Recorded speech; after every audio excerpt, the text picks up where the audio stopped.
Workers power. Mimi nataka kusema hivi.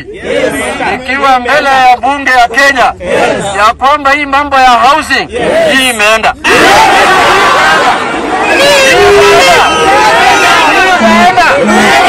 Wangapi wanasema hii imeenda? Jambo la pili ni ya kwamba there is no taxation without representation. Mambo ya watu kuamua mambo ya taxes kwa barabara haitawezekana. Mambo ya taxes itaamuliwa na wabunge ndani ya bunge ambao wanawakilisha wananchi ya Kenya. Sasa kama wananchi wamesema hawataki kitu, wananchi ndio wako na nguvu. Si namna hiyo?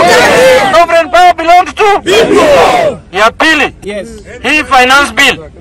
Mimi nawahakikishia nyinyi ya kwamba tutaweka hiyo finance bill juu ya meza kama mgonjwa na tukate upande na ile upande chafu yote ipelekwe nje kama shakahola. Si namna hiyo?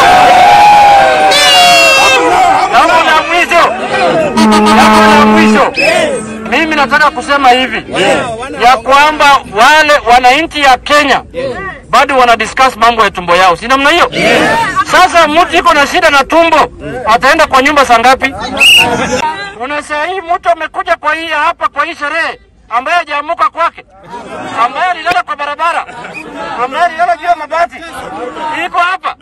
Si kila mtu ametoka kwa nyumba yake. Si umetoka umekula chai huko na umekunywa uji kwa nyumba yako. Sasa hii nyumba hakuna kitu umekula. Sasa kama chai ndio hakuna kwa nyumba, serikali walete chai na mkate kwa nyumba. Hiyo ndio kazi ya serikali. Mimi nataka kusema hivi. Hii pyramid scheme hii ni pyramid scheme ambayo wanataka kusanya pesa ya watu ili haijulikani inatumika kwa njia gani. Na mbunge yeyote ambaye atasupport hii bill aende wapi? Aende wapi? Aende wapi? Aende wapi? Ya mwisho, mimi